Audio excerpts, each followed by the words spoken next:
I'm Rabbi Jessica Zimmerman, Graf, the Senior Rabbi at Congregation Shereth Israel.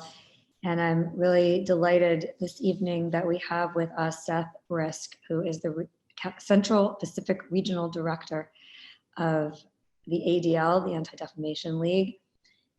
I'll share with you some of Seth's bio in just a minute, but most importantly, I want to recognize that at this crazy time in our nation's history and happenings, Seth is with us tonight on this evening before this historic inauguration, and at a week that has been more than busy, let's say, for the ADL. And I just want to extend our extreme gratitude to you, Seth, for making this time on such short notice to be with us and to be here educating us. You have been a friend to the Congregation Shereth Israel community and been with us many, many times, especially at moments after very challenging things have happened in our country. And it is our great privilege to be able to learn from you and the work of the ADL that is so important and vital to our nation's democracy. And I'm just so grateful that you agreed to be with us tonight.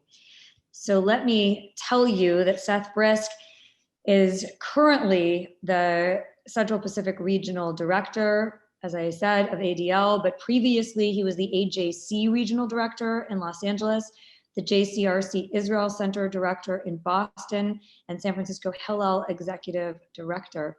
He has served in the Israel Defense Forces and organized Palestinian-Israeli dialogue groups. He's a former cabinet member of the American Zionist Movement, provisional delegate to the US State Department Advisory Committee on Religious Freedom Abroad, and representative to the International Holocaust Remembrance Alliance. In 2013, the Republic of Poland honored Seth as an officer of the Order of Merit, and in 2020, ADL recognized his professional excellence by presenting him with the Sen Greenberg Award. And Seth, you come to us tonight with such a rich history in the Jewish community, but also representing an organization that looks so carefully at what's happening in America and keeps tabs on hate groups and bigotry as it rears its ugly head throughout time. At this moment, we're seeing so much more of what must be underlying at all times. And I would like to ask you to begin by talking a little bit about what the ADL sees out there on the American landscape, what's changing, what's unique about this time that feels so particularly frightening to us. Is this particularly different? Are we just seeing more? What's going on? Sure. Well, thank you. Thank you all for joining us this evening. And I'm going to do something that speakers usually shouldn't do, which is I'm going to apologize at the start. There's going to be some unsettling imagery. There's going to be some unsettling discussion that's going to happen tonight. So as it's right around dinner time, I hope it doesn't ruin your appetites. I want to thank you, Rabbi Zimmerman Graf, and everyone at Shereth Israel for inviting me. And glad to be here to be with you to talk about some of these really difficult subjects at a critical time in our country. I think, you know, there are some things that are not so different, and there are some things that are radically different from what we've seen in the last couple of days. Not so different is the notion that the radical extremes, the extremist groups, some of whom we saw very openly displaying themselves and their wares on the attack on the Capitol. There's not a lot of change there in terms of their size and their number. In other words, we still believe that at this moment they are very much on the radical fringe. What do I mean by that? Well, to put it into some context, ADL's conducted annual surveys of anti-Semitic attitudes of citizens of the United States. And what we've come to discover over the last 20 years or so is some fairly consistent responses that show that you have probably in the low teens, maybe 12% of Americans who hold deeply anti-Semitic beliefs. So these are beliefs that things like Jews control the government, they control business, Jews are responsible for most of the world's wars, some of the classic kind of anti-Semitic tropes that you might otherwise think of when you think of anti-Semitism. So taken by percentage, that is a fringe, that's a relatively small number. That's a very good number when you compare it to other societies. And yet, if you think about the size and the population of the United States, that amounts to tens of millions of people, 30 million people or more, who hold those kinds of views. Now, that doesn't mean they will necessarily act on them, but it does mean that they have very ugly, bigoted views when it comes to Jews. You can then project that onto bias and bigotry that is believed about other communities, whether it's LGBTQ, African Americans, immigrants, Latinos, women, et cetera, et cetera. So again, that group has been rather constant for some time. What we're seeing in terms of the change is that over the last several years, particularly in the last 5 years or so, there have been two trends that have impacted the expressions and the prevalence of extremism in America. The first is the notion that social media provided a megaphone, and in some cases an echo chamber for radical extremism.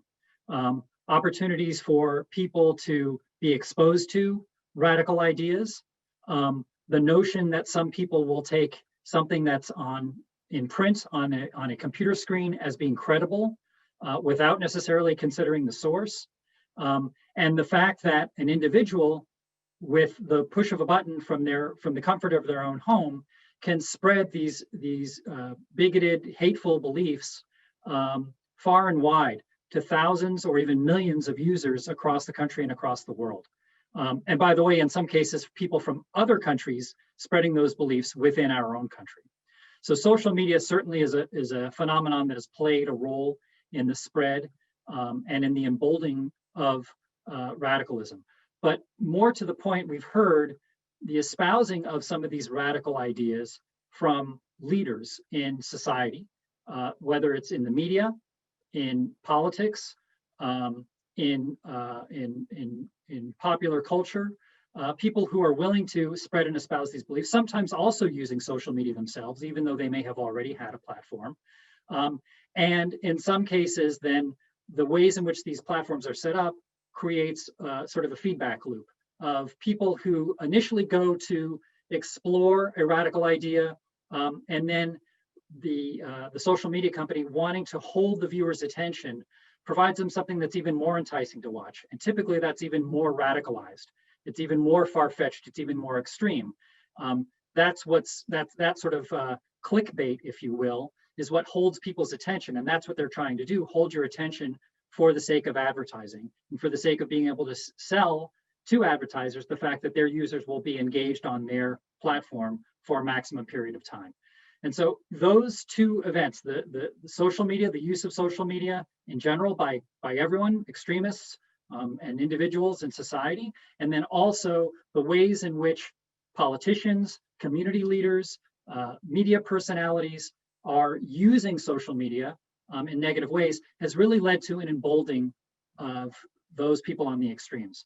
And we've seen that manifest at a couple of events, notable horrific events that have taken place as people are more and more willing to act out on this.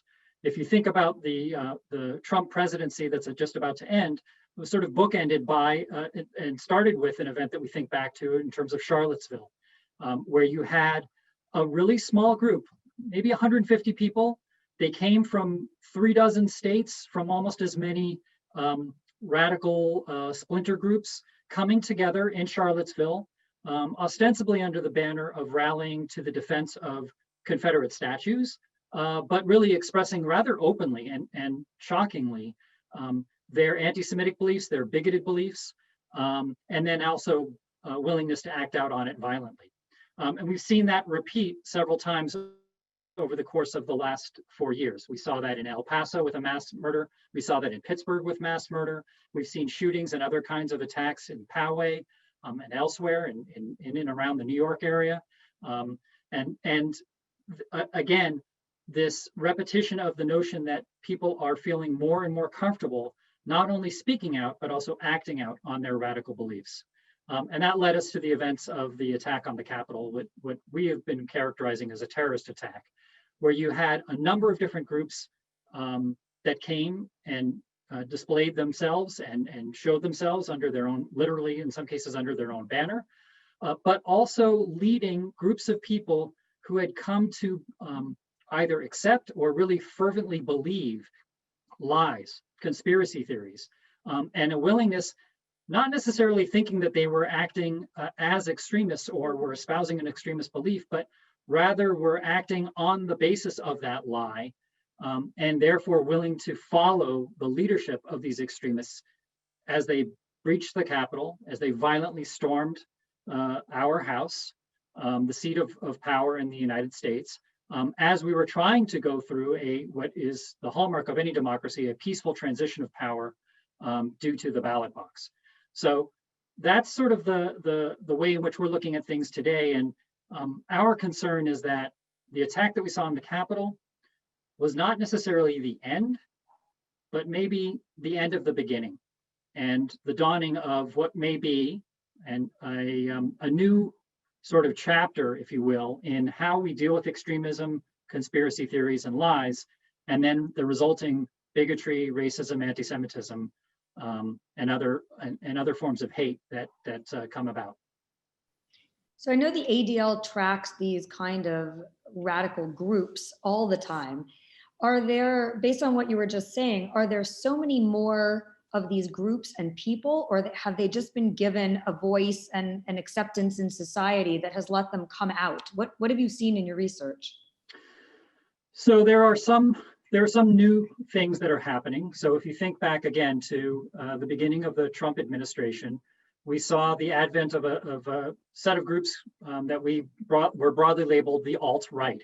Now this was their own label to try to gain a sense of authenticity, a sense of appropriateness for their cause.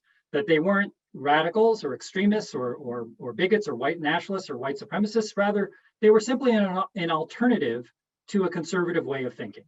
Now, Richard Spencer, who's the one who coined that phrase and was very active in this movement, you notice his name hasn't really been spoken of in the last few days, and yet the evolution of what he started has continued.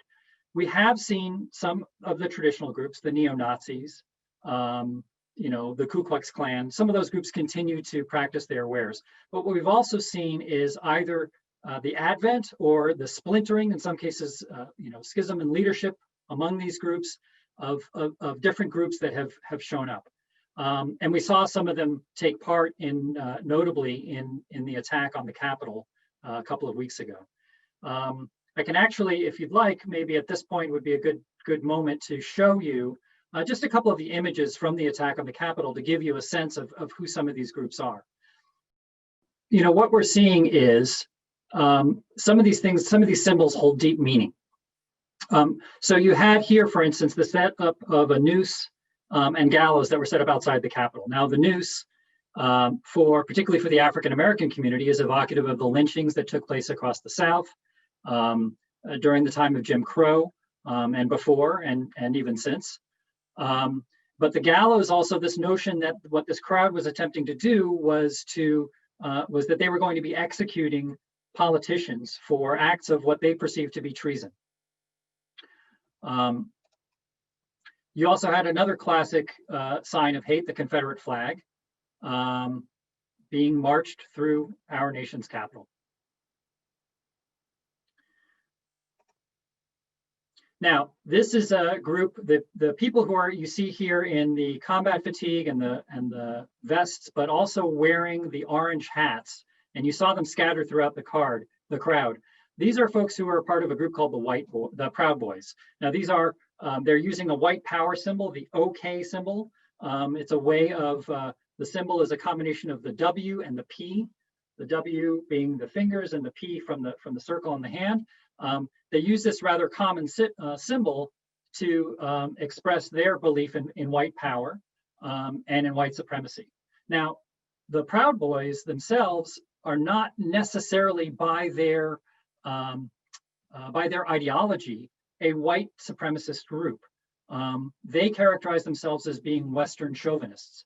And in fact, you've seen some of them in prior demonstrations in Washington, D.C. One of their uniforms is to wear a Fred Perry shirt, which is a polo shirt, black with yellow trim. And in fact, you'll see there was a Proud Boys demonstrator in downtown San Francisco a few weeks ago who was there, who actually happened to be African American. And if you go to the ADL website to look up the background piece that we've done on the Proud Boys, you'll see that there's actually an African American pictured there who's a member of the group. So this is typical of many of these extremist groups. They have some loose affiliations and some loose ideas about their ideology. In the case of Proud Boys, it is, as they call it, Western chauvinism. It's anti-immigrant feeling, Islamophobic, transphobic, in some cases anti-Semitic, but not all. In some cases, white supremacy, but not all. And here you see them, and they were one of the more prominent groups that was that took part in the attack on the Capitol. Now, another one of those very prominent groups is a group called the Oath Keepers. This is a militia group. They're referencing, and they tend to target former members of the military or police.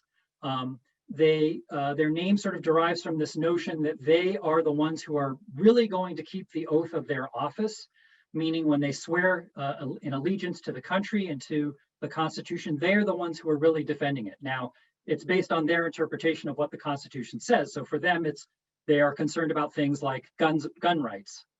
They're concerned about the ways in which they feel the country is being stolen from them. And here you see a prominent member of the Oath Keepers, and again, they were rather prevalent during the storming of the Capitol. Here you have another group that showed up. This is a right-wing white supremacist symbol for Kekistan, which is a made-up country of Kek. It's sort of an inside joke that took root among chat rooms that are frequented by people on the extreme right. They made up this country and they made up this flag. But the interesting thing about it is they took the design, for some of you who might be a little more, having paid close attention, this design derives from an old Nazi flag. And so it gives you an indication of what it is that they're emulating and the kinds of the beliefs that they're willing to espouse. And the third group, talking about Proud Boys, talking about Oath Keepers, the third group that was really rather prevalent and that we're looking at very closely, and law enforcement is as well, are the 3%ers. Here you see in the circle and then also off to the side, two versions of their flag. You notice they use an American Revolutionary flag as the basis for their flag. They add the 3, they make references to 1776. They derive their name from a myth that's taken hold in the extreme right, that only 3% of the colonists during the Revolutionary War in the fight against Britain, only 3% took part in the revolution. This has been widely debunked by historians, but it's this notion of a very small people who feel set upon, who may feel like they're in the minority, but they are the ones who can be the agents for change. They are the ones who can actually create the freedom and revolt and fight back against oppression and tyranny in a way that will set the rest of the country free. And so this is another militia group, again, ostensibly believing that they are fighting on behalf of patriotic goals and ends, and yet, of course, they believe in, even in the coining of their own name, they believe in lies and in conspiracies that help to sort of reinforce their identity. And then you also notice, and I highlighted this, the Release the Kraken flag. This is a way in which you see that while the numbers aren't necessarily growing by leaps and bounds, or the groups aren't necessarily changing fundamentally who they are, they nevertheless are willing to adapt and change to circumstances. So this is from a statement that was made by one of the attorneys who was arguing on behalf of President Trump that the election was stolen and that there was fraud that was committed. One of the president's attorneys, Sidney Powell, said, we're going to release the Kraken. This was a vague allusion to some sort of proof that was going to be brought forth that the election was stolen. That never came to pass. But people among this constellation of groups, they seize on some of these things, and of course it forms a part of the mythology that they have. And here you see somebody wearing a QAnon shirt. And this is an important element of what we saw in the attack on the Capitol. So you did have a small committed group of people who were associated with militia groups, with, in some cases, white supremacist groups or white nationalist groups, people who had, other firm ideological beliefs. But you also had this mass of people who were ordinary people, but who had bought into certain conspiracy theories. The biggest one, of course, being that the election was stolen, something that was disproved in dozens of lawsuits, was disproved by the Attorney General, by the cybersecurity official for the administration, who was tasked with ensuring the security of the election. There's been across the board a number of different ways in which the judiciary and law enforcement have looked at allegations of fraud, and it's been disproved time and again. And yet, there's a persistence among this group of people, QAnon's conspiracy theorists. They believe that there is a secret sort of cabal, if you will, that makes up the deep state, that are working against the people. It's largely part of the Democratic Party, but it also has its roots in the Republican Party, particularly among Republican elites. They are, they believe that there is a child pornography ring that's being run by some of these elites, and in particular by leading figures in the Democratic Party. And they think that Donald Trump is one of the few, if not the only person, who really has the power and the ability to stand up to this conspiracy that is taking power away from the people. And it's some of those same people who believe in this QAnon conspiracy theory, Q being deriving from a level of security clearance in the federal government, and Anon being that this person who is sort of giving out the plan and slowly leaking information in very cryptic messages, that Q Anonymous, shortened by QAnon, is revealing the truth about what's been happening behind closed doors. And you see, it may be hard to read, but on the top of his shirt in gold, in a gold background, it says, "Trust the plan." This is an allusion to the fact that QAnon is slowly putting out information that people can then use to help them fight back against the deep state, to help support their chosen champion, Donald Trump, and to retake and reclaim the power of the government for the people. And we also we've already seen in some of the reactions, ways in which this has been twisted as anti-Semitism against Jews. So you see, on the upper corner, I love it when Zog loses. This is Zionist occupation government. That's the abbreviation there that some white supremacists and white nationalists use. So you see the taking of Speaker Nancy Pelosi's podium being juxtaposed with the sacking of Jerusalem, and this relief that you see from the Arch of Titus in Rome when the Romans came in and destroyed the kingdom of Israel. On the other side of the page, you see somebody who happened to take a picture of one of the people who was taking part in the attack, who had an Israeli flag, and you can see, it's written in Spanish, but this is a Twitter group that has tens of thousands of followers, and you can see the translation above. So, last thing I wanted to just say is that there are a lot of resources that we have, and we'll talk more about some of these other issues, but it's important that you speak up, that you show strength, and you share facts. And these are just some of the resources that ADL has to offer you when you're trying to do that. We have a new interactive education program called Bina that talks about different ways in which anti-Semitism manifests. This is something that we're offering to schools. And it's available through our website. We have a comprehensive guide about anti-Semitism called Anti-Semitism Uncovered, which can help unpack the 7 main mythologies around anti-Semitism and help to explain them to people. And it's also important to remember that even as we may try to keep young people away from some of this more horrific kind of images or difficult topics, it's important to be able to discuss these things with them. They hear it through social media, they hear it from friends, particularly as we're in isolation. There are lots of ways in which they're being exposed. And so we have educational resources to help people discuss these types of issues with the youth. And lastly, I would say is that, part of the work that we do is we try to track these incidents. We try to track the work of these extremists As Jessica was saying earlier, we do report our findings to law enforcement, but we also try to track trends. And one of the ways that we do that is when people report to us anti-Semitic incidents or other forms of hate. And you can do that through an online portal, adl.org/report. This is important because sometimes it may be a lawful expression of hate. We have free speech in this country and people are free to express their hatred, but there may be an instance where this can be a harbinger of something worse that's coming. Or it may be illegal in the instance that you're reporting, but there may be a pattern that's developed and there may be vandalism or other forms of hate that have been expressed, and that we can use your report to help connect the dots, if you will, about other forms of extremist behavior. So with that, I'm going to stop the screen share. And I think I'll just close by saying, these groups some of them are relatively new, have only cropped up in the last few years. In some cases, they've splintered. So we had a group for some time called Identity Europa, which was started by somebody actually who comes from the South Bay here in the Bay Area. That was a white nationalist group.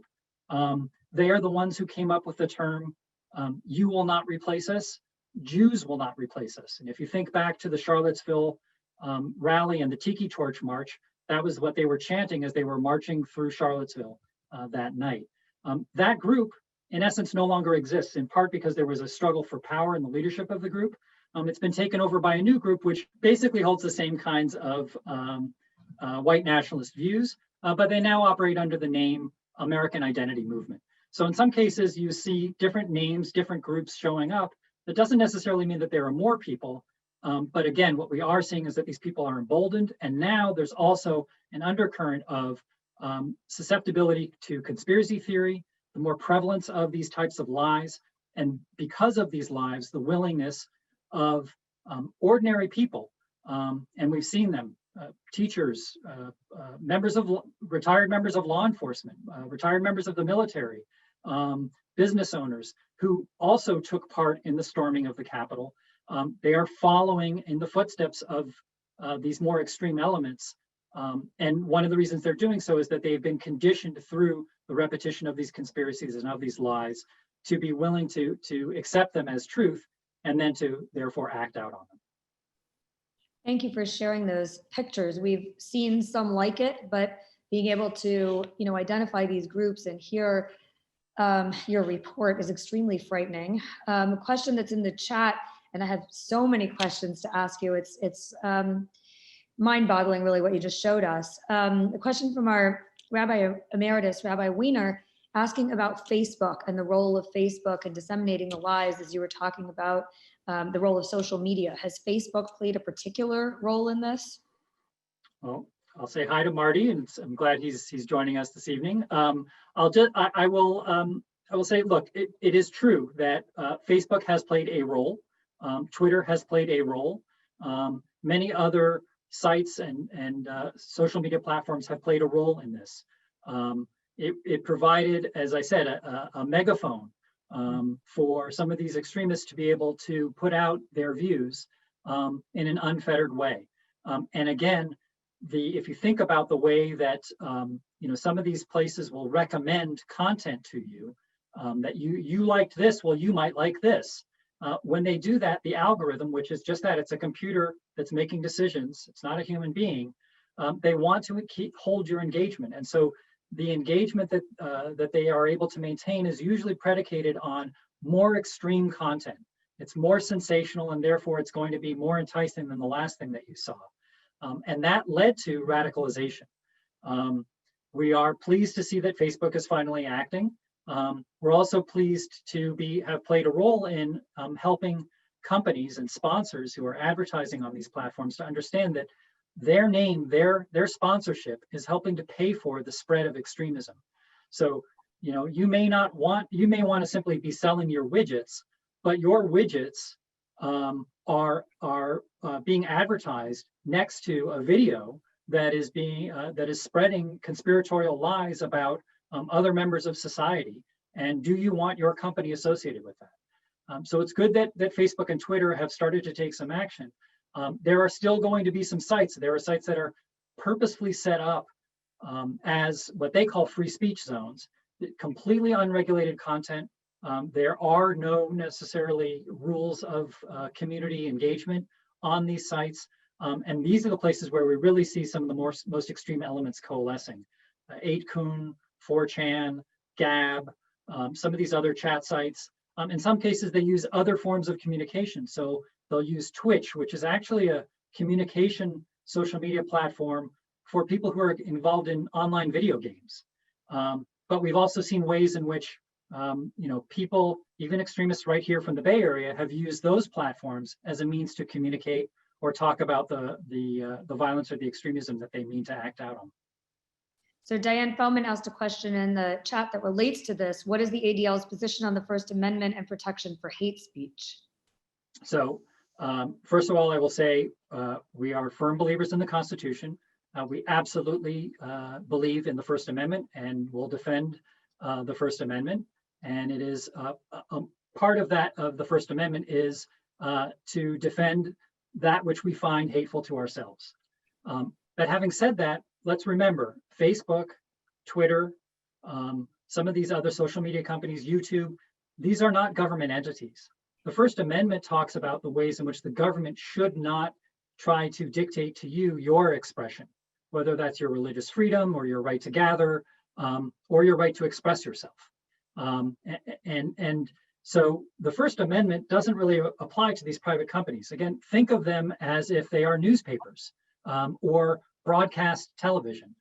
There are ways in which we regulate those industries. You're not allowed to defame people. You're not, there are certain rules and regulations put in place over broadcast television. And we do that because we understand that it's in the public interest. These private companies have the right to determine for themselves what they do and do not put out there. So just as the San Francisco Chronicle isn't obligated to print a letter to the editor that says the world is flat, and they wouldn't want to, because they want to be seen as a credible source of information. They want people to come to them to read that credible information, and they want advertisers to have the confidence that they are advertising in a space where it's going to be reasonable and people won't be insulted and this type of bad behavior won't occur. It's a similar thing with the social media companies. We are still trying to find the sweet spot, the balance between allowing people to post their content and giving them the freedom to be able to express themselves. But we also don't want to see it create incitement and create the spreading of the kind of lies that form the basis of extremism and extremist behavior. So Gordon raised a question earlier about the monitoring of so many of these groups by the ADL, the Southern Poverty Law Center, other organizations that are always monitoring this kind of hate speech and hate groups. And in many of the cases of the people who stormed the Capitol and have caused other problems in our country, the players are known by some of these monitoring organizations. How does that impact this now? What does that mean for turning people over to the FBI, to law enforcement? I mean, these are most of these people known characters? Are some of these people kind of, rogue newcomers to this world? What's going on? Well, I think it's fair to say that there was a mix in what we saw in the Capitol. There are some, clearly some known identified individuals. Several of the people that I showed you in the slides earlier have been identified. In some cases, they've been arrested because they were clearly visible and clearly showing themselves and who they were. In some cases, they were very proudly posting content on their feeds, on Twitter, on Facebook, on some of these other social media platforms, and saying, I was there and this is what I did.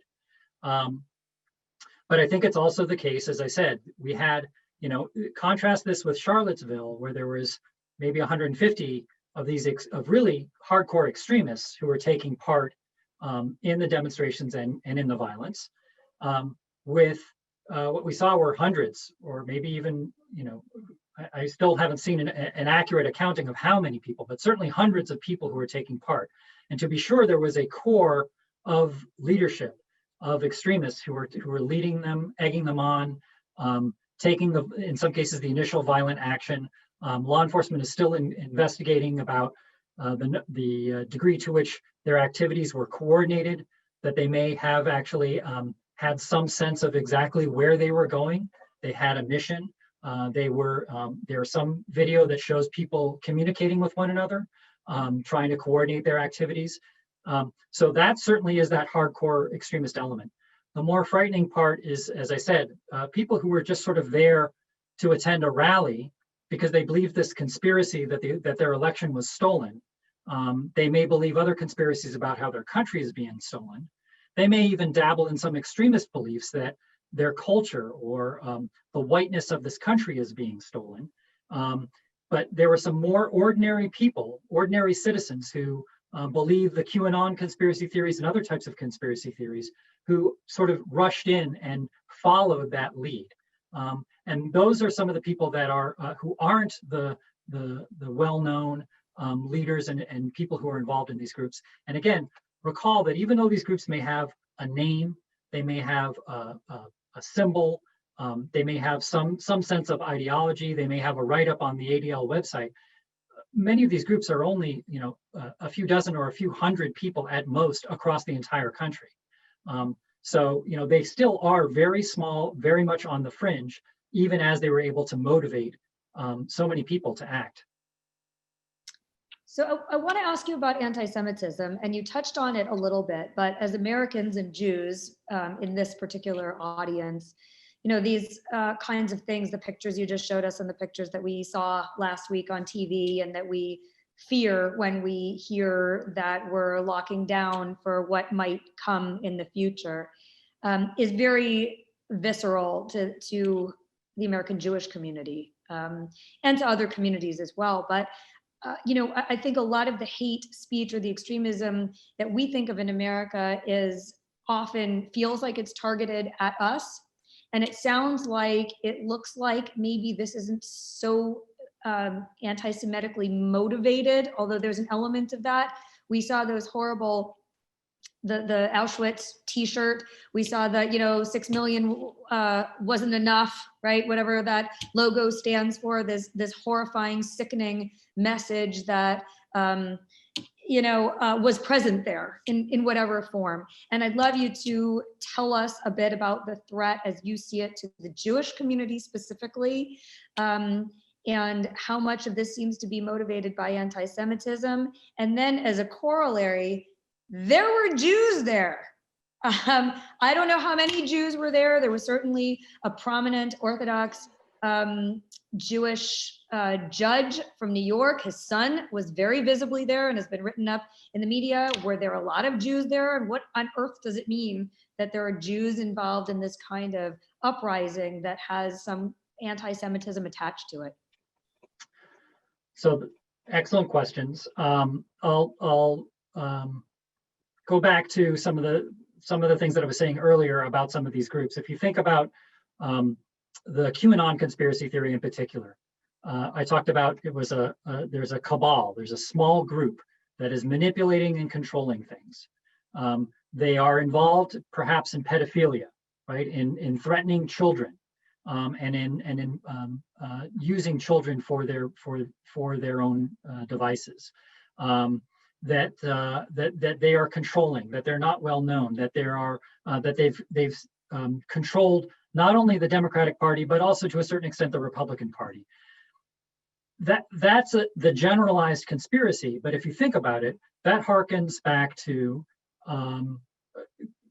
conspiracy theories and lies that have been spread against Jews back for centuries, right? The notion that the Jews are this behind the scenes cabal who are working against the interests of the country and against the interests of the common person.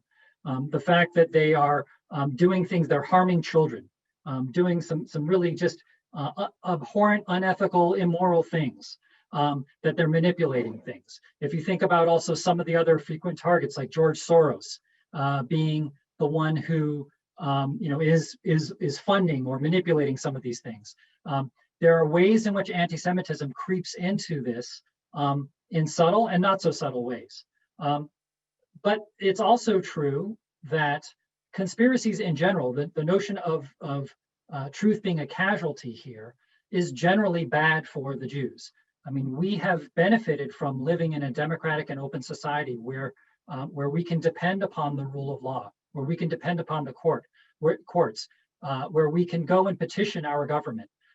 And yet, it's which is very different from for centuries our existence being dependent upon the favor of a duke or a prince or the king, or whether or not the particular group that's in charge is going to be benevolent to us or not.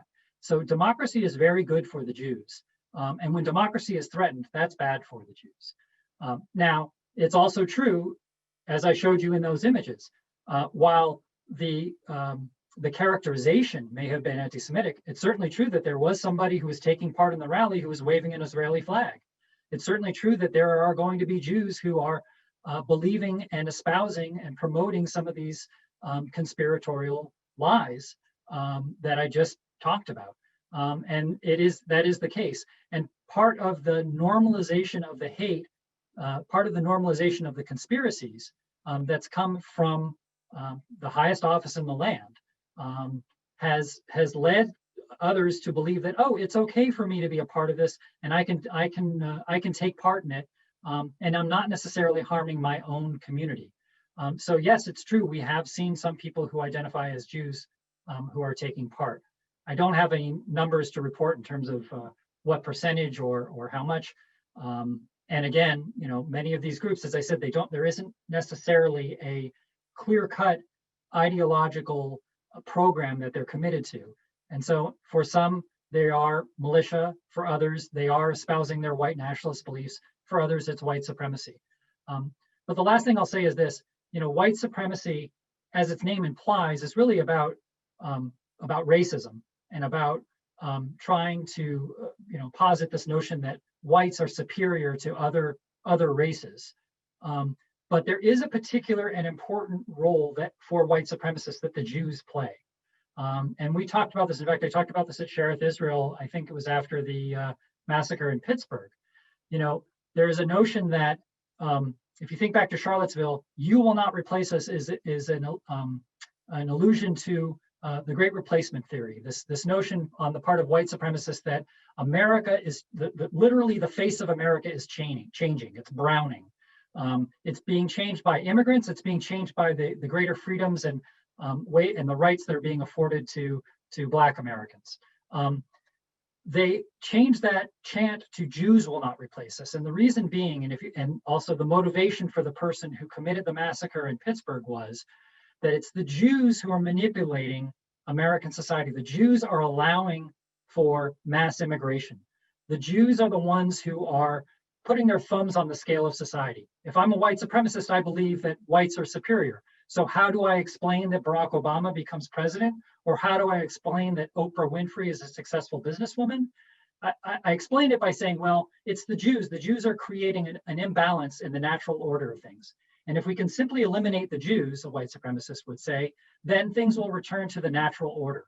And then the white people will reign supreme again. So while we should be aware of and sensitive to the ways in which white supremacists and white nationalists and some of these other racists and bigots are targeting specific communities, it's not necessarily all about us. We also should remember that it is as well about us as well.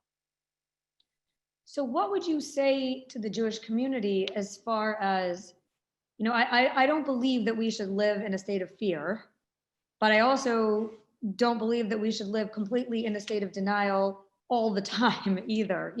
What would you say to the Jewish community as far as how we should all be vigilant, of course, not only for our own safety, but also for the safety of democracy and the safety of, the core of America. But what would you say specifically to the Jewish community as far as safeguarding our synagogues, our homes, our lives? How should our behavior change, or should it? I mean, what do we need to do right now with this new landscape? So it's a tough question, and it's one that people are going to have to answer individually for themselves in some respects. I gave some examples of information that people can utilize and that they can access. People should be engaged. They should engage on the issues and learn themselves about the issues, about ways in which anti-Semitism is manifesting. They should be willing to then therefore speak out on that. Now, do it in a way that where you feel safe, where you feel protected, where you feel comfortable. If you don't feel that you have enough of an expertise to be able to refute point by point something that somebody else is saying, there are other ways for you to express yourself. You could simply say, I'm not comfortable with this when somebody's expressing a bias or bigotry. This is advice that we give to children in schools when they're being bullied on a schoolyard, or when they witness and they want to be a good ally to somebody who's being targeted by somebody with aggression in a schoolyard. It can be a very powerful thing to simply say, I'm not okay with this. I'm not okay with what's being said. I'm not okay with the actions that are being taken, and to walk away. It's very safe. It doesn't put you in the position of having to prove anything necessarily, but it can be a very powerful statement, because otherwise, the person who's being targeted in that situation may feel that the rest of the group is going along with the aggressor. And the person who's in the aggression and in the aggressive position may feel that they have the support of and the acquiescence, or at least the acquiescence of the rest of the group. So sometimes simply saying, I'm not okay, and absenting yourself from that situation can be very powerful. Again, when it comes to social media, there are reporting tools. I know it becomes frustrating. I know that sometimes the platforms do not act on content that clearly violates their rules, but we have to keep reporting it. We have to keep bringing it to their attention, and so that they are held to account. Another thing is to be engaged with people who hold different points of view than you. And then I also saw in the chat somebody asking about anti-Semitism from the left. Look, it's absolutely the case. There is not a monopoly on morality from either side of the political spectrum, or from either political party. We've seen bias and bigotry emanating from the right and the left in the last few years and recently. It's very important and very powerful that if you see that bias or bigotry coming from your community, whether it's your political community or some other association that you're holding, that you have a certain credibility to be able to stand up and say, not in my name. This is not about being a member of the Democratic Party or being a member of the Republican Party. This is not who we are as members of this trade association. This doesn't represent our ideals. You have free speech rights too, and I would encourage you to use them. And then yes, ultimately, physical security and community security are concerns. And sadly, it's been something that we've had to take very seriously in the Jewish community for some time. Again, ADL has some resources to be able to provide. If you go to adl.org/security, there are free pieces of information that you can use to protect and safeguard your institution. It would work, by the way, not only for a synagogue, but for any sort of community institution. There are some things in there that you can use to help safeguard your home as well. And you should be in touch with law enforcement. Report things that you see to law enforcement. Let the professionals decide whether or not they think there's a violation of the law or whether or not the threat is credible. But reporting to the police, even in cases where there isn't necessarily something illegal going on, can be helpful. As I said before, it may be related to another case that you're not aware of. It may be related to something else. That can be helpful information to law enforcement. So there's a variety of things that people can do. We all have agency, and as much as is possible, if we think back to the days after 9/11, we talked about not letting the terrorists win and not letting them disrupt our lives to the point where they have really changed who we are. We should try to do the same thing today when it comes to extremism. Be safe, be prudent, be aware, but also be proud and show strength. And let's not let the extremists change who we are and how we act and how we behave. It's really helpful to hear that. And it was really helpful when you said something similar after the tragedy in Pittsburgh. I think it's an important message for our community to remember that we do have strength and that we do have a voice. Would you say it's getting more dangerous for the Jewish community? Look, I will say this. The ways in which we have tracked anti-Semitic incidents over the last several years, we've seen all-time highs over the last few years, and including in 2019, the last year where we have a full year's worth of information. It was the most number of anti-Semitic incidents that we've seen since we began keeping track of these figures 4 decades ago. So that's the bad news. It's also true that there are ways in which physical attacks, assaults, vandalism has been on the rise. We think in some ways this is because people are more vigilant and also because the extremists are becoming more extreme and more emboldened. But again, at the same time, we have a measure of power, a measure of access as a community and as individuals that I think our parents, grandparents, and certainly our ancestors would be jealous of in terms of the freedoms that we enjoy and in terms of the ways in which we can affect change. So this still is a great country. It really still is a wonderful place to be Jewish, to express your Judaism. And I would say, I think it's important that people are aware. I think the fact that we're talking about this, not only in this program here, but you see it on the news, you see it in mainstream media outlets, you see it being discussed elsewhere. There's an awareness, a level of awareness of the seriousness of the problem that for many years people were dismissing and saying, oh, the Holocaust was a long time ago and that could never happen again, or anything like it couldn't approach happening here. I'm not saying that that's what's happening now, but I am saying that because of that awareness, because there is a recognition that anti-Semitism is a persistent problem, that's actually a helpful thing. People are aware of it and they are willing to listen to you when you are reporting it. There's a question in the chat from Michelle Patterson about funding of these extremist groups. And I don't know if there's a sort of a simple answer to that, but are they being funded in ways that our choices impact? Well, we're still looking into some of those things. There are still investigations that are ongoing on the part of law enforcement as to how far and wide the connections run to some of these events. I have seen some reporting that talks about ways in which funds were transferred, different funding sites, payment sites that were used to help transfer funds to people to help pay for the assault on the Capitol that took place.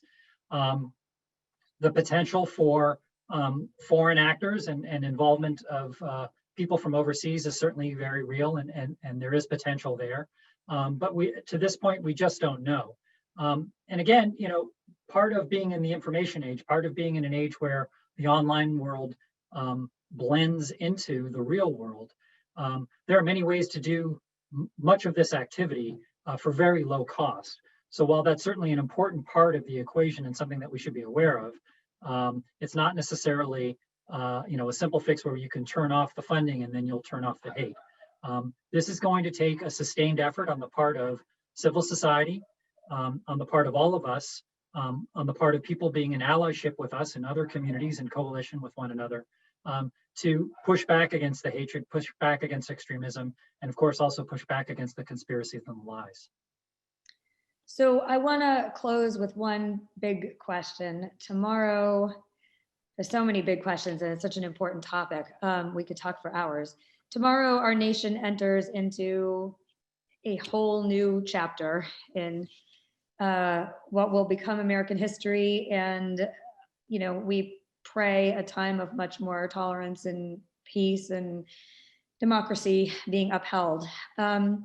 What do you and the ADL think might change? What won't change given a new administration? What are the concerns going forward? And what, hopefully there will be no violence tomorrow anywhere.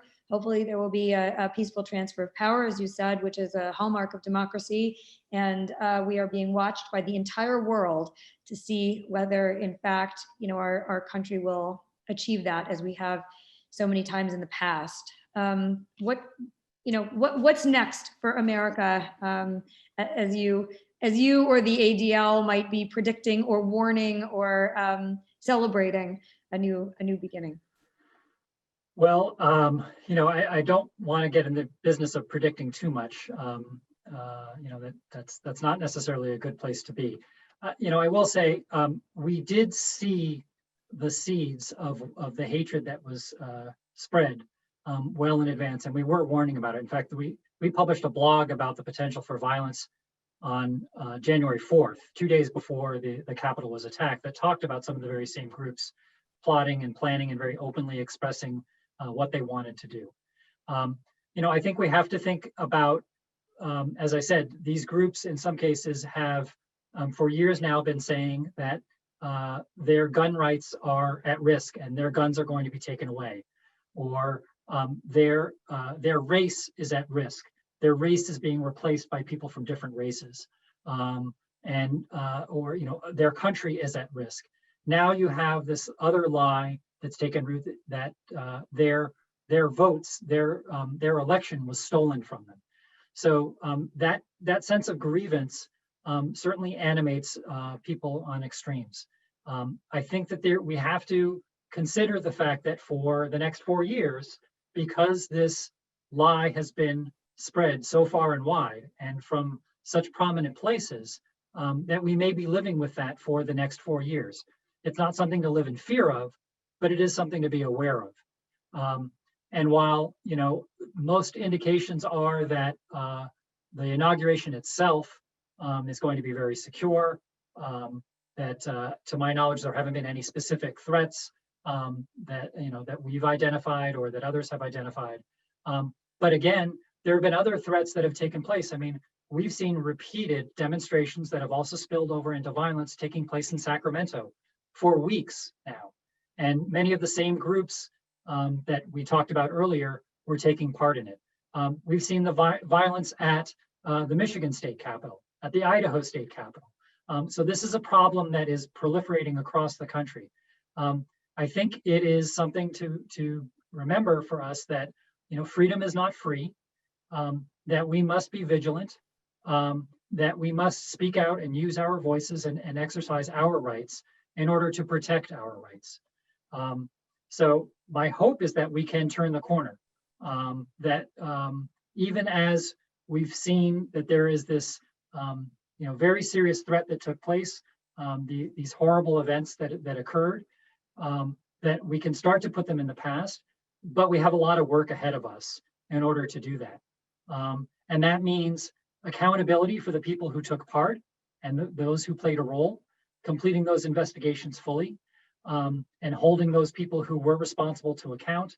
But then it also requires, once we've done that, moving forward into, I think, something that President-elect Biden and Vice President-elect Harris have both talked about, which is bringing the country back together, finding points of commonality, finding ways to heal. Because there's much more that unites us than that divides us. And if we can do that, then the next 4 years, I think, will look brighter and brighter.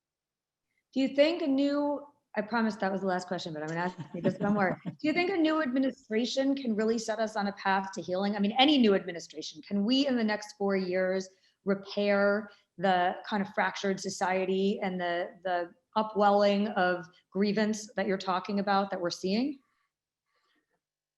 Again, I think it's going to take a lot of hard work from a lot of different places. And we can't say that's simply the job of law enforcement or that law enforcement is the problem. We can't simply say that, this is something that the government needs to take care of, or it's or the government is the problem. And we can't say that, social media companies have to do this, or, simply try to ignore them and avoid them. It's going to take everyone, and it's going to take a multiplicity of actions on all of our parts, whether it's modeling civility with one another, whether it's standing up for the truth and the facts, whether it's reporting hate and bias as you see it, whether that's engaging people who have different points of view, whether that's listening with understanding, even when you're hearing a divergent point of view being expressed, whether it's returning this country to the way in which it viewed and has always welcomed the stranger. There are so many different aspects to what will put us on the path to healing and what will help to repair our country. The good news is that whatever it is that you are interested in, whatever it is that however you feel that you can contribute, there's an opportunity out there for all of you. And so we need to do it, and let's do it together. Seth Brysk, your work and the work of the ADL at all times is so crucial to our democracy, and we're so grateful for all that you do, but especially at this really kind of crazy, unsettling, really unnerving time in our country We are so grateful to have you and your organization monitoring all of this and educating us and taking a stand, really speaking out with a clear voice for our community about the values that we hold deepest. So thank you for everything you do, and thank you so much for being with us today. We're so grateful to have this opportunity to learn with you. Thank you. Thank you. And thank you all for joining us.